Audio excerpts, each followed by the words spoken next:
미래가 불안한 대한민국 국민을 대표해 글로벌 창의인재 양성소가 진행하는 300 프로젝트에서 대한민국 최고의 블록체인 전문가들에게 묻겠습니다.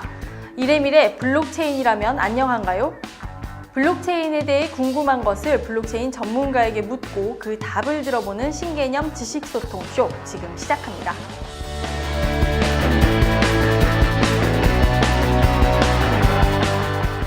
블록체인에 대해 궁금한 것을 블록체인 전문가에게 묻고 그 답을 들어보는 시간, 왓츠업 어느덧 마지막 순서입니다. 오늘 인터뷰의 주인공은 전하진 한국블록체인협회 자율규제위원장님이십니다. 인사 나눠보겠습니다. 안녕하세요. 네, 반갑습니다. 네, 먼저 위원장님과 그리고 협회에 대해서 잘 모르시는 분들을 위해서 간단한 소개 말씀 부탁드립니다. 그 블록체인 협회는 이 블록체인 기술이 이제 발달하면서요. 이 생태계를 여하히 안정시킬 것이냐, 또 안정을 시켜야 되는 그런 의무도 있고, 그래서 그 회원사들이 함께 만든 협회입니다. 그 안에 이제 그 발전위원회가 있고요. 네. 또 자율규제위원회가 있고, 거래소위원회가 있고, 이게 세 가지 위원회가 이제 구성되고 있어요. 발전위원회는 아무래도 이제 블록체인이라는 기술을 이용한 어떤 산업의 발전 이런 것들을 계속 추구할 것이고, 제가 맡은 임무는 거래소들이 좀 더 투명하고 위험 요소를 제거해서 투자자들이나 또 정부가 봤을 때 좀 더 안정된 그런 거래소 환경을 만드는 것, 그것이 이제 제 역할이라고 볼 수 있겠죠. 블록체인이 무엇이라고 생각하시는지 그 가치에 대해서 좀 이야기 나눠주시죠. 그러니까 20년 전에 우리가 인터넷이 이제 도입되면서 사람들은 정보가 굉장히 빠르게 소통되는 것을 경험하게 됐죠. 네. 그래서 지금은 이제 뭐 전 세계에 퍼져 있는 친구들하고도 카톡 같은 걸 가지고 거의 실시간으로 대화를 하고, 단지 원장이라는 개념의 데이터는 주고받을 수가 없었어요. 그러니까 제가 여기서 뭔가 원장을 보냈다 그랬을 때 그 원장의 카피가 남는 거고, 그 복사본은 또 뭐 무한히 카피가 될 수 있는 그런 가능성이 있기 때문에 그 데이터를 제대로 운영을 하려면 중간에서 그걸 관리해주는 중간자가 꼭 필요했던 거죠. 근데 이 블록체인 기술은 내가 가진 원장을 보낼 수 있는, 카피되지 않은 원장을 보낼 수 있는 그런 기술이에요. 모두가 가진 게 원장인. 네. 그렇죠. 모두가 가진 게 원장인데 그 원장 자체가 수정되지 않고, 그것을 그 원장을 그러니까 카피되지 않은 원장을 우리가 주고받을 수 있다. 네. 뭐 기술적인 얘기는 안 하겠습니다. 하여튼 그런 기술이다 보니까 일상적으로 우리가 원본이라고 하는 것들은 지금 인터넷으로 보낼 수가 없잖아요. 원본을 보내는 건 항상 뭐 메일로 보내든가 무편으로 보내든가 또 사람이 직접 가서 주든가 이런 방법밖에 없었는데, 네. 이제 그것이 인터넷을 통해서 유통될 수 있는 가능성이 열렸다. 이제 그렇게 보시면 이게 어마어마한 일이 벌어지는구나. 예를 들어서 우리가 계약서라는 것은 다른 말로 얘기하면 그게 돈이라고 볼 수도 있잖아요. 네, 그렇죠. 그러니까 화폐가 되는 거죠. 그러니까 실제로 계약서 원본을 보낼 수가 있고, 또는 그렇기 때문에 화폐도, 돈도 그렇게 보낼 수가 있는 상황이 벌어지는 거예요. 그래서 우리나라는 뭐 그런 부분에서 이제 모르겠습니다. 뭐 어느 정도 이제 IT가 좀 발달이 되어 있으니까. 근데 이제 은행도 없는, 그렇지만 스마트폰은 모든 사람이 갖고 있는 이런 상황이 지금 되어 있거든요. 세계적으로 봤을 때. 그런 분들한테 직접 개인과 개인이 거래를 할 수 있는 형태의 기술이 지금 이제 블록체인 기술이라고 볼 수 있으니까 아마도 굉장한 변화가 올 거라고 저는 보고 있어요. 굉장한 변화까지 내다보셨는데 좀 구체적으로 예를 들어서 표현해 주신다면 블록체인이 어느 분야에 좀 도입이 가능할지 설명 부탁드립니다. 우선 지금 돈을 보낸다 그러면 은행을 통하지 않고선 돈을 못 보내지 않습니까? 그렇죠. 네, 인터넷 뱅킹이라고 하더라도. 네. 근데 이제 제가 주소만 알면 스마트폰에서 스마트폰으로 바로 돈을 넣어줄 수가 있어요. 은행 없이요? 은행 없이. 네. 그렇게 됐을 때 우리 같이 뭐 은행이 이게 가까이 있고 뭐 ATM도 있고 카드도 있고 하는 상관이 없지만 그런 은행 시스템이 없는 나라들, 그런 나라들에서는 굉장히 이 기술이 빠르게 도입될 거라고 봅니다. 특히 이제 아프가니스탄 같은 데는 여성은 그 뱅크 어카운트를 못 연대요. 네네.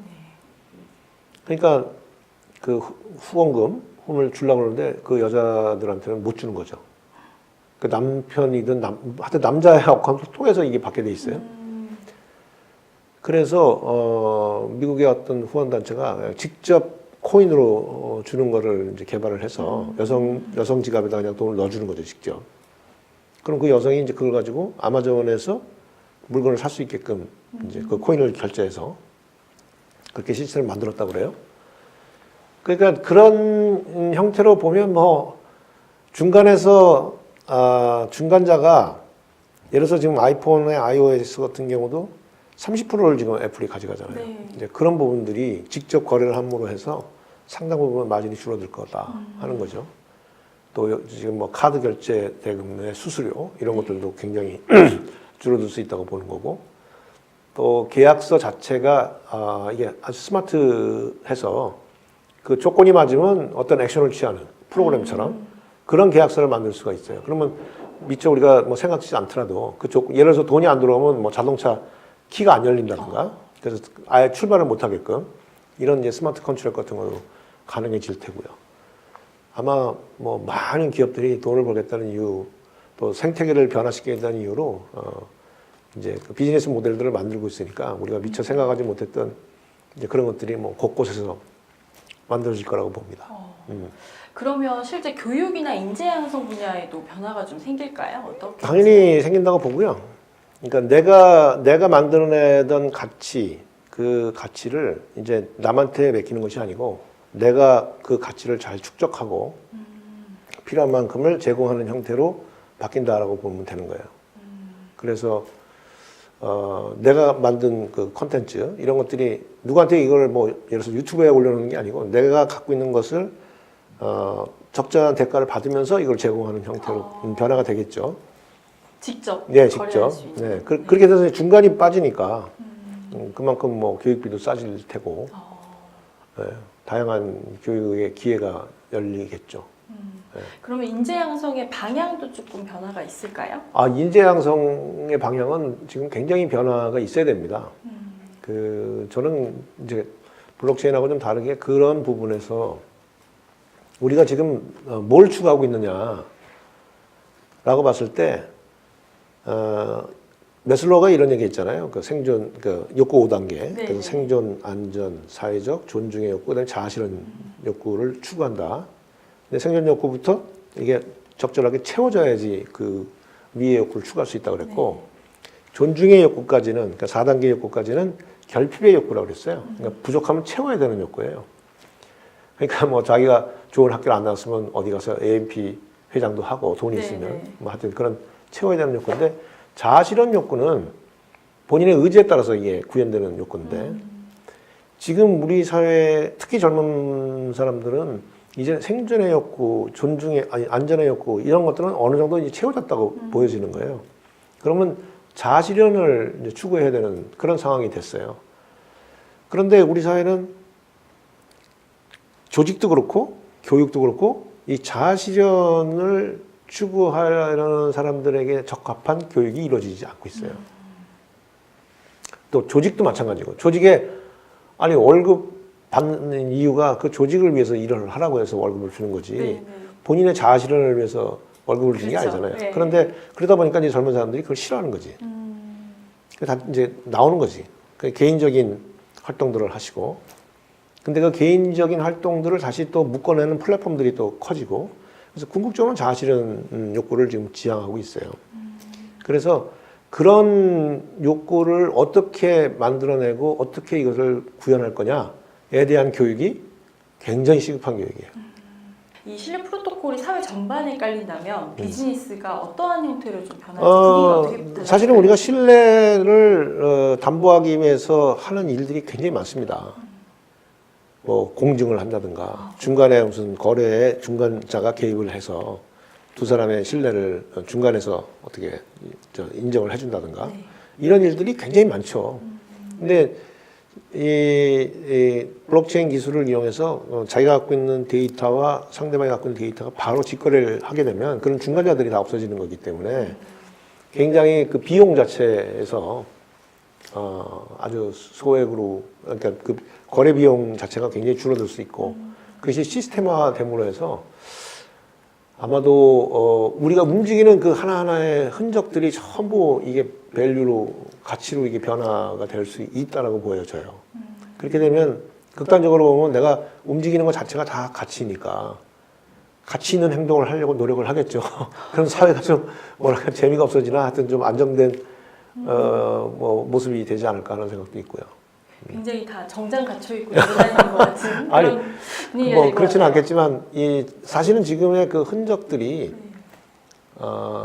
이 중앙 그 뭐 페이스북이라든가 이런 회사들은 이미 그 흔적들을 다 갖고 있는 거거든요. 블록체인이 그러면 일의 미래에 긍정적이라고 볼 수 있을까요? 아니면 좀 부정적이라고 봐야 될까요? 어떻게 저는 보세요? 긍정적이라고 봅니다. 왜냐하면 사실은 이제 이 정보의 비대칭성에 의해서 비즈니스가 계속 이루어졌는데 그 비대칭성이 점점 자꾸 줄어드는 상황이잖아요.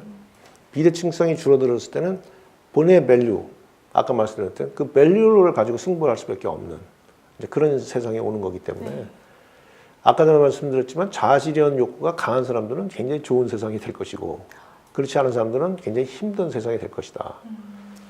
제 예상은 그래요. 일자리의 모양도 일자리 모양도 그렇게 될 것이고. 그러니까 청소를 하더라도 내가 너무나 신나서 청소하는 것과 돈을 벌기 위해서 청소하는 건 다르다는 거지. 그렇죠. 네. 근데 내가 너무 신나서 청소하는 그 자체가 그건 성공이죠. 근데 그렇게 해서 내가 이걸 청소를 해서 먹고 살려고 애쓰지 않아도 살 수 있는 환경이 주어질 거라고 저는 보는 거예요. 뭐 에너지도 그렇고 모든 그 기초 생활을 하는 데 들어가는 비용이 점점 줄어들기 때문에 굳이 뭐 많이 안 벌어도 먹고 사는 건 지장이 없어. 그랬을 때 내가 하루하루가 정말 만족스럽게 살려면 내면으로부터의 만족을 찾지 못하면 의미가 없는 거죠. 그렇네요. 사라지기는 알아서 사라질 거고 생존하는 거에 문제가 안 그렇죠. 생기니까. 네. 그러면 그런 블록체인의 시대가 앞으로 펼쳐질 텐데 지금 저희는 어떤 일을 해야 될까요? 나를 증명받기 위해서 혹은 나의 능력을 증명하기 위해서 어떤 노력을 해야 될까요? 뭐 반복되는 얘기입니다만 자아실현 욕구를 본인들이 구현하려고 애써야 된다고 봐요. 근데 교육 시스템이 그렇게 안 돼 있기 때문에 그게 뭔지도 잘 모르실 테고 어떻게 해야 되는지도 잘 모르실 테고 이제 그런 부분들이 있죠. 네. 저 같은 경우는 저는 사실 그 9 to 5 뭐 돈을 아무리 준다고 해도 그렇게 얽매여서 시키는 일을 하는 것 자체를 별로 좋아하지 않기 때문에 그렇게 또 살지도 않았고 살짝 그런 기회가 주어진다 그래도 저는 그걸 받아들이기가 좀 힘들 것 같아요. 왜냐하면 제 삶 자체를 너무 즐기고 있기 때문에 뭐 돈을 많이 준다고 해서 거기 들어가서 그 사람의 어떤 마치 노예처럼 사는 거가 무슨 의미가 있을까 그런 생각을 하고 살거든요. 근데 많은 사람들이 그렇게 안 살겠죠, 지금. 근데 이제 그분들이 상당히 두려운 세상에 오는 거죠. 그렇게 사는 분들은. 네. 그래서 좀 더 생각을 좀 바꿔서 본인들이 정말로 의미 있는 삶을 지금서부터라도 찾아가는 이제 그런 노력이 필요할 것이고 그런 노력이 결국은 새로운 산업을 만들 겁니다. 이 얘기 빼놓고 갈 수 없을 것 네. 같습니다. 이 가상화폐가 굉장히 큰 이슈예요. 네. 몇 달 전에도 그랬고 네. 또 지금에 와서도 뭐 비트코인이 이러네 저러네 해도 계속해서 이슈가 되고 있는데 가상화폐가 실제 상용화가 가능해질지. 옛날에 주식 회사는 이익을 추구하잖아요, 회사가. 근데 그 이익을 추구하는데 주주들이 돈을 투자해서 이익이 나면 주주들이 그것을 나눠 가져. 이게 이제 주식회사의 모습인데 네네. 블록체인 기술을 갖고 뭔가를 하려는 사람들은 생태계를 만들려고 애를 써요. 근데 이 생태계에 처음에 이 생태계를 만들겠다고 하는 사람들이 있고 이제 프로그램을 만드는 회사겠죠. 그러면 이 생태계를 만들었을 때 기여하겠다는 분들이 ICO를 해서 돈을 대줘요. 네네. 근데 이 생태계에 참여하는 사람들, 주식회사는 참여하는 사람은 돈을 그건 고객이죠, 고객. 고객은 이 주식의 이익과는 별 관계가 없는데 이 생태계에 참여하는 사람들한테 코인을 나눠줍니다. 그 다음에 이 그 원장을 보관해주고 원장을 증명해주는 사람들이 그걸 채굴자라고 그러죠. 그런 채굴자들이 또 코인을 가져가요. 그러니까 이 생태계를 유지하는 데 필요한 모든 참여자들한테 코인이 나눠지는 거예요. 골고루. 자, 그러면 코인을 나눴어요. 이 생태계가 무슨 일을 할까? 모르죠. 근데 이 생태계가 굉장히 잘 돌아가. 잘 돌아가면 어떤 일이 벌어집니까? 가치가 생기는 거예요. 근데 밖에서 봤을 때 그 가치를 사고 싶은 교환 의사가 있는 사람들이 이제 또 만들어지겠죠. 네. 그랬을 때 이 가치가 이제 교환이 되는 거죠. 여기도 또 그런 생태계가 또 만들어졌어요. 또 교환이 일어나겠죠. 이런 형태로 아마 진화가 될 거라고 봐요. 그러면 앞서서 말씀해 주신 것처럼 비트코인 이야기도 해주셨고요. 네. 또 제23, 23의 코인들 이렇게 쭉 이야기를 해주셨는데 우리는 어떤 코인에 좀 집중을 해서 가야 될지 그걸 많이 궁금해 하실 것 같아요. 어떠세요? 사실은 저는 주식 거래를 안 하는 사람입니다. 제가 한국은행 컴퓨터 때 몇십억을 벌기도 했고 했지만 제가 발행을 했지 네. 저는 거래소에서 거래는 안 해요. 왜냐? 거래소에서의 거래는 돈을 그러니까 돈 가진 사람들 간의 거래예요. 여기에 본질을 그러니까 그림을 갖다 놓고 누구는 1,000만 원에 사겠다 그러고 누구는 100만 원밖에 가치를 안 주면 1,000만 원에 팔리는 것처럼. 그렇죠. 근데 그 그림이 변하느냐 이거죠. 그럼 그림은 중요한 게 아니잖아요. 그림을 내가 어떤 가치를 내가 부여하느냐의 문제지. 거래소라는 것은 그 코인을 가지고 사겠다는 사람과 팔겠다는 사람의 거래인 것이지 네. 코인 자체의 문제는 아니거든요. 그러니까 이거는 완전히 돈의 흐름에 따라서 그 수요와 공급의 그 매칭이죠. 이거는 완전히 제가 판단할 수 없는 일인 거죠. 시장의 판단. 그렇죠. 시장에서의 문제인 것이죠. 그래서 그거는 이제 그 트렌드를 전문하시는 분들이 얘기해야 될 것이고, 단지 제가 말씀드리고 싶은 것은 수많은 코인들이 만들어질 것이다. 앞으로 수도 없이 많은 코인들이 만들어지고 그 코인들이 추구하는 것이 화이트페이퍼에 나는 이런 걸 만들 거야 라고 얘기할 거예요. 그럼 딱 보면 다 기가 막힌 거예요. 이거 되면 좋겠다. 그렇지만 그것이 실제로 구현돼서 우리 생활에 접목될 때까지는 갈 길이 굉장히 멀다 하는 것을 반드시 이해를 하셔야 된다. 그래서 그런 것들이 이해되는 상황에서 내가 이 비즈니스 또 이 생태계에 내가 기여하겠다고 투자하는 것과 그 코인이 올락내리락 하니까 내가 돈을 따겠다고 들어가면 완전히 다른 얘기다 하는 말씀을 드리고 싶고, 아마도 상당한 코인들은 사라질 수도 있다는 것을 염두에 두셔야 된다라는 것을 말씀드립니다. 뭐 20년 전에 닭한 기업들 얼마나 많았습니까? 지금 거의 사라졌잖아요. 정의가 많이 됐죠. 그렇게 아마 될 것이다라고 보면 될 것 같아요. 네, 이제 어느덧 마칠 시간인데요, 위원장님. 네. 그 블록체인 협회에 많은 분들이 관심을 많이 갖고 계신 것 같아요. 마지막으로 당부하고 싶으신 말씀 있으시면 전해주시죠. 우선 투자자분들한테 당부하고 싶은 건 아까도 말씀드렸지만 굉장히 초기 단계이기 때문에 그냥 맹목적으로 돈을 딸 것이다라는 생각은 안 해주셨으면 좋겠다 하는 거고요. 좀 공부를 충분히 하시고 그랬으면 좋겠다는 거고요. 거래소들은 저는 거래소가 반드시 필요한 그 생태계에 필요한 요소라고 보는 거예요. 근데 이 거래소가 잘 운영될 필요가 있다. 근데 그렇기 때문에 거래소들끼리의 블록체인화를 저는 계속 주장을 하고 있어요. 그렇게 해서 좀 누가 보더라도 여기는 정말 투명하게 잘 운영되고 있구나 하는 그런 시스템을 만들어야 되겠다는 게 제 생각이고요. 그 다음에 정부 당국에서는 정말 100년 만에 오는 기회라고 저는 봐요. 아까도 쭉 우리가 말씀 나눴지만 모든 삶의 패턴이 바뀌는, 그리고 이 삶의 패턴을 주도하는 기업들이 나올 것이고 생태가 변할 것이고, 이때 우리는 무슨 역할을 할 것이냐. 이건 굉장히 중요한 타이밍입니다. 여기서 어떻게 조금 앞서느냐 덜 가느냐는 한 1, 2년만 지나면 저만큼 가 있는 게 되는 거예요. 마치 파도에 밀려서 앞으로 훅 나가듯이. 그렇지 않습니까? 지금 블록체인 전문가라는 사람들이 알아봐야 얼마나 알겠어요. 이제 조금 더 지나면 깊이가 달라지는 거죠. 기업들도 마찬가지예요. 이거 있으니까 한번 해봐. 도전을 했지만 조금 더 지나면 깊이가 달라져요. 그러니까 이 타이밍을 놓쳐서는 안 된다. 우리가 꼭 테레비를 팔고 배를 팔아서 돈을 버는 것이 아니고 이 금융의 중요한 인프라를 대한민국을 끌고 와야 된다. 블록체인 그러면 대한민국이다. 왜 이걸 못 만드냐. 똑똑한 공무원들 다 어디 갔습니까? 지금 에스토니아, 벨라루스, 듣도 보도 못한 나라들이 블록체인에서 지금 강자로 떠오르고 있잖아요. 이미 벨라루스는 화폐로 인정을 하고 스마트 컨트랙도 인정을 하고 막 가고 있습니다. 왜 우리는 못하냐? 우리가 그런 환경을 만들어주면 우리나라 엔지니어들, 우리나라 젊은이들이 이 시장에서 강자가 될 수 있어요. 그 기회를 놓치지 않았으면 좋겠다. 정부가 절대 그 기회를 놓치지 않게 해줬으면 좋겠다 하는 말씀을 드리고 싶어요. 이렇게 어떤 방향으로 발전했으면 좋겠는지까지 이렇게 네. 다 짚어주셨는데요. 아마 이 방송을 보신 많은 분들께서 또 블록체인의 시대를 기대하고 또 준비하는 데 많은 도움이 됐을 거라고 생각합니다. 그랬으면 네. 좋겠습니다.